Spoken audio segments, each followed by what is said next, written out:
Hey everybody, welcome to Mike and May Foster's Great Adventure. Um, since I'm not feeling all that great and it's raining, miserable out, um, thought I'd do something a little different. Um, I know a lot of people on this channel came over from Brian's channel and are giving us a chance, so thought I'd go over things that um, when I went to see Brian and Maricel, and you actually get there and see what things are like, not just what you see on camera or a different perspective in real life uh, than you get on a camera. And one of the first things I noticed when I met Brian and Maricel is Brian is taller than I thought. I'm just about 6 feet tall, and Brian's, I don't know, seemed to be at least maybe 3 inches taller than I am. Marcel is a little bit shorter than I thought she was. Knew she was a little on the short side, but she's a little shorter. The driveway. Uh, the driveway leading back to their place is much, much bumpier than it appears on camera. Yeah, Brian brings up a good point. There's a lot of embedded stones in it, but they never get mud when the road's wet. They don't get mud, so they never get stuck. So it's a lesser of evils, I guess. You have to deal with the bumpy ride back, but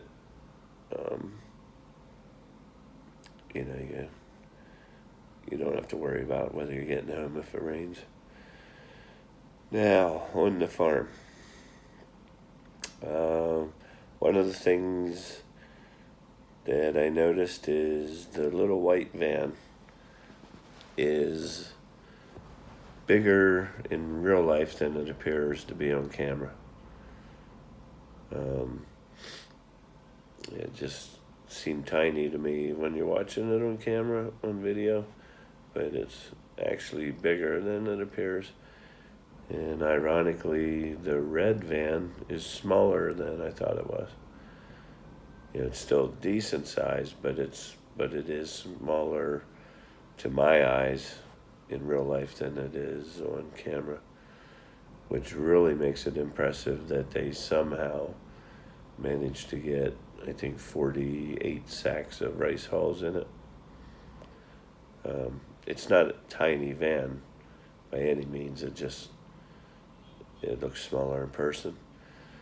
The dogs.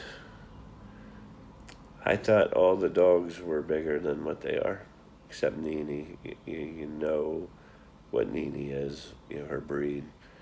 So, she's small, but I think almost every dog that Brian has only came up to maybe my knees, except for Buddy. Buddy's the black dog with the white chin, the white belly, which, by the way, Buddy was kind of my favorite.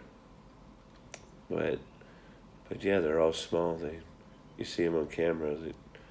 I thought they were all decent sized dogs, at least up to my knees, with their backs. But most of them maybe were up to my knees at the top of their head. The pond's smaller in person than it is on camera. It's still decent size, but it's smaller. The water tank, to me, on camera, looks huge. And it's a good sized water tank, but again, surprised me how small it seemed compared to what I had in my mind. The inside of Brian and Marcel's house is a nice size, but it is smaller than it appears on camera. There's still plenty of room for more than a few people to be in there moving around. Sorry, guys.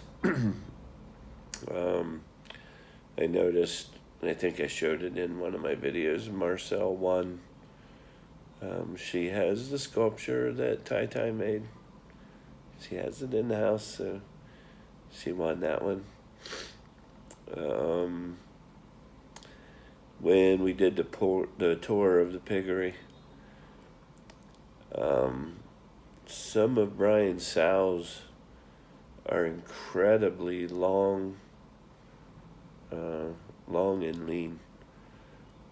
You don't get a good perspective with the camera, but when you're there, no joke, I swear to God, 3 or 4 of his sows, if I lay down beside them, are probably as long as I am. And they're beautiful looking when you see them up close. Very good stock. Other things I noticed is I don't think any of us, including me until I got there, appreciated how hard Brian actually does work. We always see him with the camera and somebody else is working. So you get this idea in your head that Brian walks around all day telling people what to do, and they do it, but that couldn't be farther from the truth. I was there with Brian, and when he's not on the camera, he's right in with the guys, whatever they may be doing, moving that bamboo, digging ditches, whatever it may be.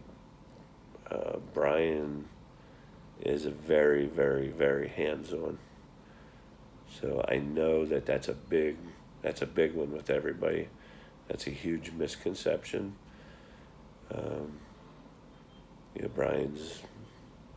Brian works about as hard, possibly at times harder than everybody else, at least in hours put in.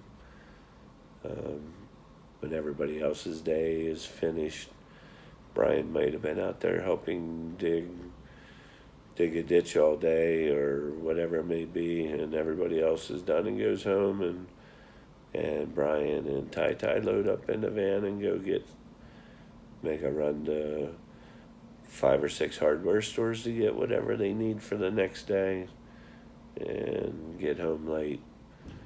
And of course Brian has to go in and upload videos, gets to bed late, and he's up early the next day and working. Off the top of my head, that's probably, for the most part, the things that I can think of. Where their garden was that they're converting to mostly lemoncito, where it goes down towards the pond. It doesn't even come close on camera to showing you how big of a drop that is in elevation. When you walk down through there, it's quite a drop down until you get to the pond. I didn't get to see much as far as the chickens go. And ironically, chickens are one of my favorite as far as farm animals go. But, we were pretty busy just trying to keep up with Brian. We did the tour, and I really appreciated the tour. But hopefully this helps everybody when they're watching. When you're there in person, it is much, much, much different. It's a whole other perspective on how things really are, how they look when you see it with your naked eye. And I would hope that, I know 23,500 people are a lot, but if everybody could get to see it sometime in their lifetime, I think you would probably agree with me on most of the stuff that it's much different when you see it in real. So I hope you enjoyed this. Tomorrow we're going to be hopefully going to, I think it's called the Venice Mall or Venice Plaza. It's as far as I know, it's like an indoor mall. They have it set up with gondola boats and stuff like that. It's supposed to be pretty cool. So I think that's on the table for tomorrow. But again, thank you for watching. And please subscribe and comment and share and like. And until next time, take care.